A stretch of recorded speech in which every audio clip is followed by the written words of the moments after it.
sebelum kita masuk ke materi, Ibu mau bertanya kepada kalian, apakah kalian sudah membaca materi yang Ibu berikan di Google Classroom? Sudah, Ibu. Wah, bagus sekali anak-anak. Sekarang kita pada pembelajaran hari ini kita akan membahas tentang zat aditif yang berfokus pada pengawet makanan. Sebelum itu, kemarin kan Ibu sudah memberikan kalian pretest mengenai zat aditif. Nah, di sini kalian masih kurang dalam nilai pengetahuannya. Oleh karena itu, Ibu mohon kepada kalian untuk berfokus pada pembelajaran kita hari ini. Baik, Ibu. Anak-anak, bayangkan jika kita makan makanan yang tidak aman. Maka dari itu, pembahasan kita kali ini tentang zat aditif akan membantu kita untuk memilih mana bahan yang cocok untuk kita gunakan dalam kehidupan sehari untuk kita membuat makanan. Untuk itu, pada pembelajaran hari ini kita akan mempelajari tentang zat aditif yang bertujuan untuk yang pertama menjelaskan jenis zat aditif, yang kedua menganalisis pengawet alami dan buatan, yang ketiga menguji pengawet alami dan buatan, yang keempat menemukan solusi pengganti pengawet buatan, dan yang terakhir menyajikan hasil uji pengawet.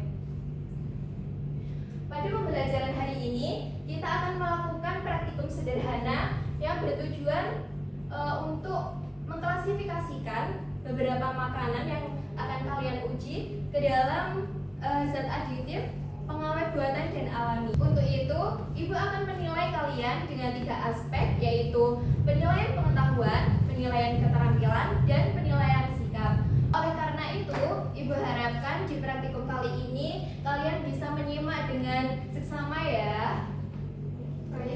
Sebelumnya, Ibu memiliki tiga foto terkait makanan dan minuman.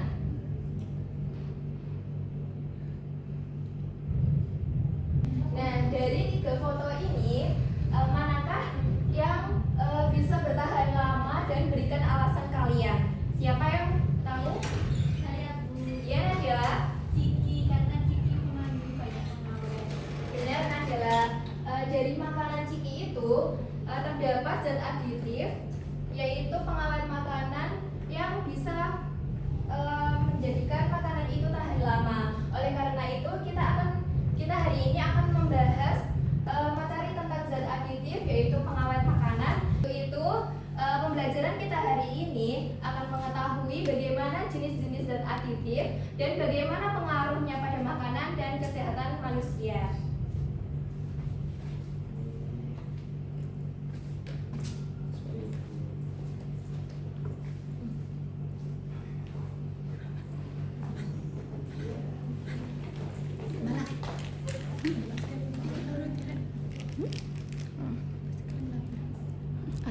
Baik anak-anak, Bapak akan menampilkan sebuah video. Mohon disimak dengan baik ya. Terus jangan lupa untuk menuliskan poin-poin penting. Ya, Pak.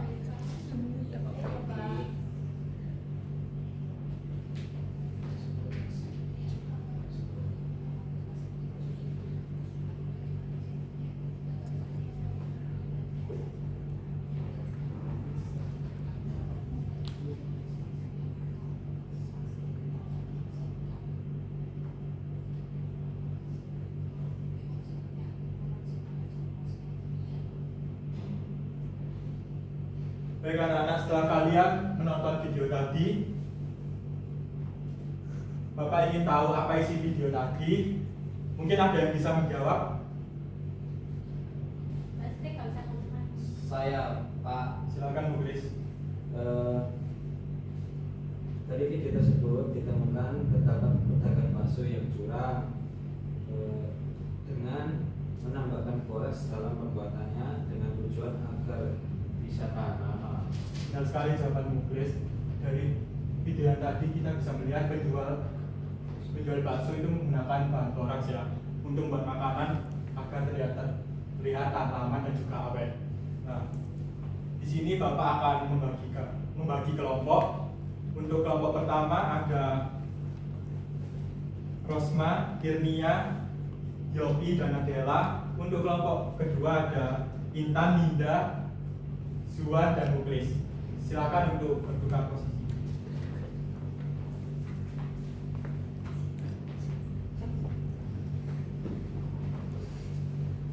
Baik, sudah kumpul sama kelompoknya masing-masing? Sudah. Baik, Bapak akan membagikan LKPD dan kertas HVS ke kelompok masing-masingnya. Ini untuk kelompok 1. Terima kasih. Ini untuk kelompok 2. Terima kasih, Pak. Saya Baik, apakah ada pertanyaan? saya bertanya. Silakan Muklis. Ini ABS-nya digunakan untuk apa ya Pak ya? Jadi untuk kertas HVS digunakan untuk mencatat hasil praktikum, dibuat dengan tabel. Apakah sudah paham semua? Sudah, Pak. Sudah Pak.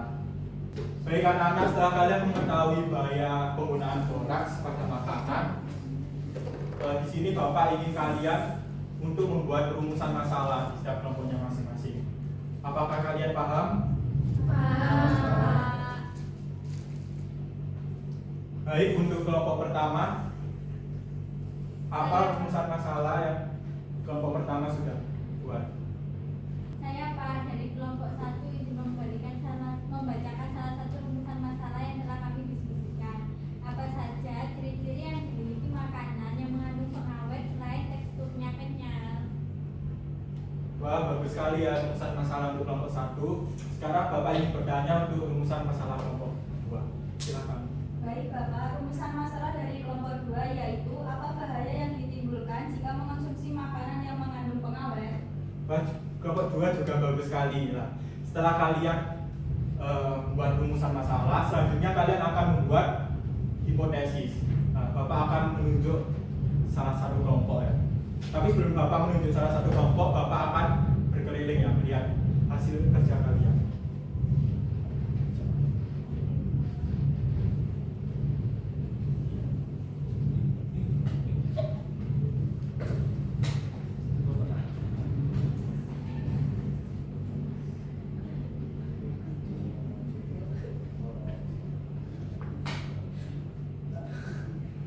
Baik, karena Bapak sudah melihat LKPD setiap kelompok masing-masing sudah terisi untuk rumusan hipotesisnya, Bapak akan menunjuk kelompok 1 untuk menjawab hipotesis dari kelompok 1. Hasil diskusi hipotesis dari kelompok kami itu makanan yang mengandung pengawet memiliki ciri-ciri yaitu punya tekstur yang kenyal, tidak mudah hancur, memiliki rasa yang gurih dan makanan tersebut berwarna putih, Pak. Wah, pintar sekali ya kelompok 1. Beri tepuk tangan. Selanjutnya untuk kelompok 2, berikan hasil diskusi untuk hipotesisnya. Hipotesis dari kelompok 2, jika mengonsumsi makanan yang mengandung pengawet akan menyebabkan gangguan pada saraf pusat dan gangguan fungsi ginjal. Selain itu dapat membuat iritasi saluran pencernaan, Bapak. Wah, kelompok 2 juga bagus sekali. Beri tepuk tangan juga.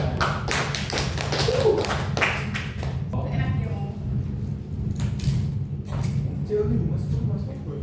Sekarang ini.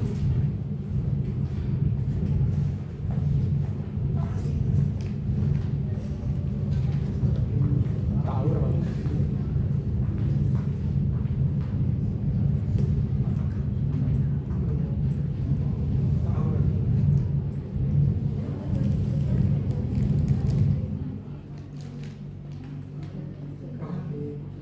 Oke, baik anak-anak. Selanjutnya kita akan menguji hipotesis. Untuk semua kelompok bisa disiapkan alat bahannya ya. Bisa siapkan alat bahan yang ibu himbau di grup WhatsApp. Baik, Ibu.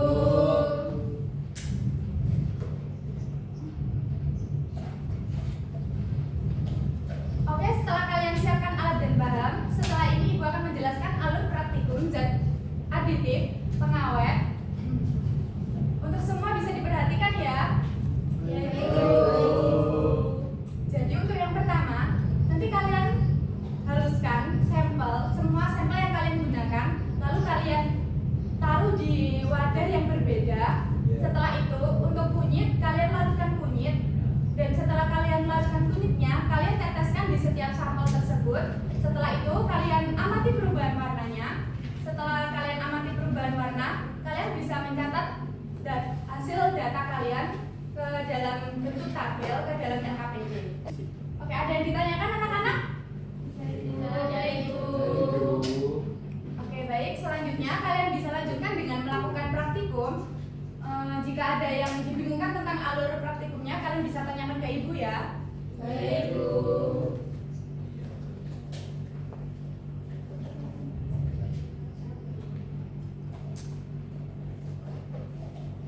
Bu, mau tanya Bu, Oh, iya silakan Yopi. bagaimana cara mengklasifikasikan hasil berdasarkan perubahan warna yang diperoleh? Wah, pertanyaan yang bagus sekali Yopi. Jadi gini anak-anak, jika hasil sampel menunjukkan warna merah kecoklatan, berarti dia mengandung pengawet buatan. Dan jika sampel tersebut menunjukkan warna kuning, berarti sampel tersebut mengandung pengawet alami. Apakah sudah paham semuanya? Paham, Ibu. Bu, kelompok saya sudah. Wah, cepat sekali kelompok 2. Sebentar ya, kita tunggu kelompok yang lainnya selesai. Iya, Bu. Untuk kelompok 1, apakah ada kesulitan? Tidak, Bu, sebentar lagi selesai. Oke, baik.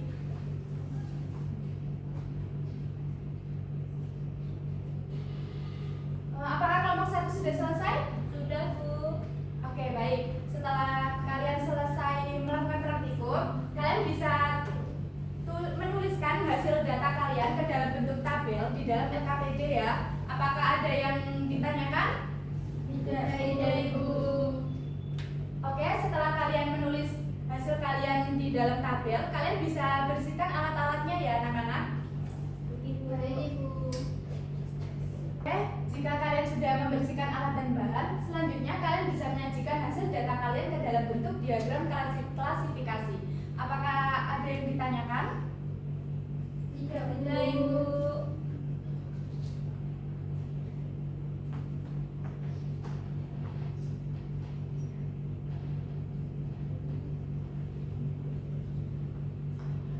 Bagaimana anak-anak? Apakah sudah selesai?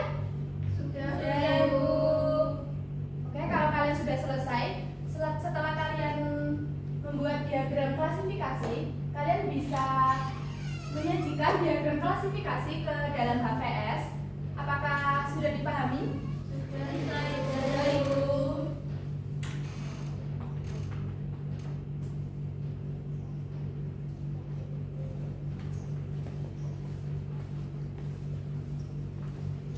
Apakah sudah selesai anak-anak? Sudah, Ibu. Mar.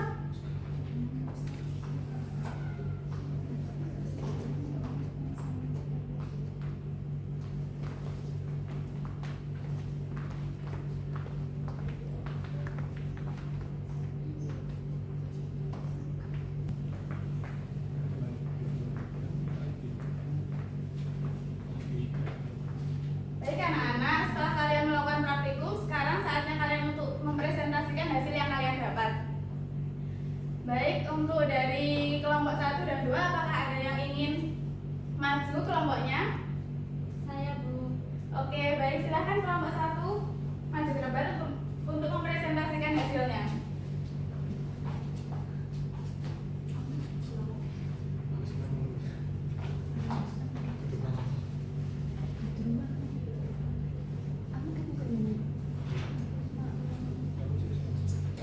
Baik, Assalamualaikum warahmatullahi wabarakatuh.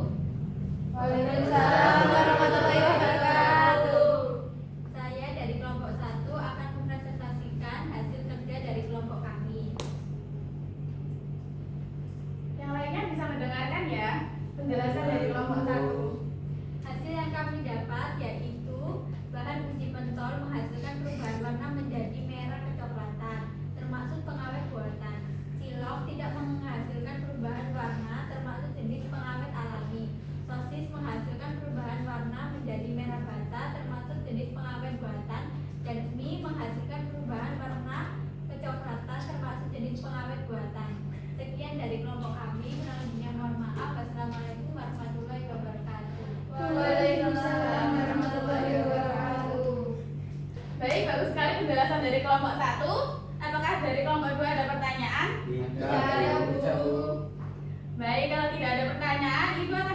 pada kelompok 2. Setelah kalian melakukan praktikum dan mengetahui pengalaman alami dan buatan, apakah solusi kalian agar masyarakat bisa teredukasi?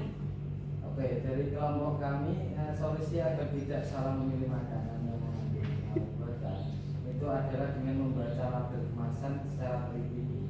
Kemudian khususnya pada daftar bahan, kemudian menghindari produk yang mencantumkan pengawet buatan seperti natrium benzoat, kalium sorbat atau natrium nitrit. Ya, bagus sekali jawaban dari kelompok 2. Untuk kelompok 1, terima kasih atas presentasinya. Bisa kembali ke tempatnya. Terima kasih Bu. Ya, kita berikan aplaus untuk kita semua hari ini. Baik, semuanya setelah kalian melakukan praktikum, diskusi, dan juga presentasi, sekarang kalian bisa mengumpulkan hasil kalian LKPD dan juga HPS ke meja guru ya. Baik, Bu.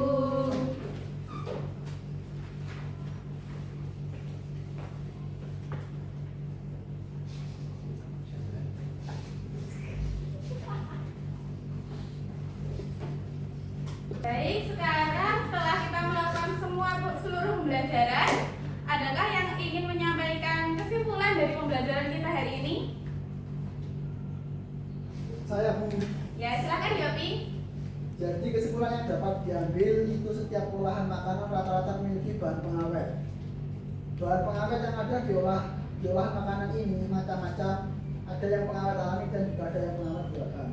Oh iya, bagus sekali dari Yopi. Apakah ada yang ingin menambahkan? Saya Bu. Ya, silakan Muklis. Jadi pada olahan makanan terdapat bahan pengawet baik alami maupun buatan. Pengawet alami ini contohnya seperti pengasinan, pengalengan, pengeringan, sedangkan pengawet buatan ini biasanya menggunakan boras. Untuk mengetahui adanya pengawet buatan seperti boras itu bisa dengan menumbuhkan makanan dengan ekstrak kunyit Bu. Bagus sekali jawaban dari kalian semua. Jadi Ibu akan menyimpulkan secara keseluruhan, yaitu pengawet ada 2 jenis, yaitu pengawet alami dan pengawet buatan. Untuk pengawet alami bisa dengan pengasinan, penggaraman, dan juga pengalengan. Sedangkan pengawet buatan bisa menggunakan boras atau bahan-bahan seperti kalium sorbat. Nah, kalian untuk mengetahui agar tidak salah dalam memilih makanan bisa mengecek label pada makanan. Setelah seluruh pembelajaran kita selesai, apakah pembelajaran hari ini menyenangkan?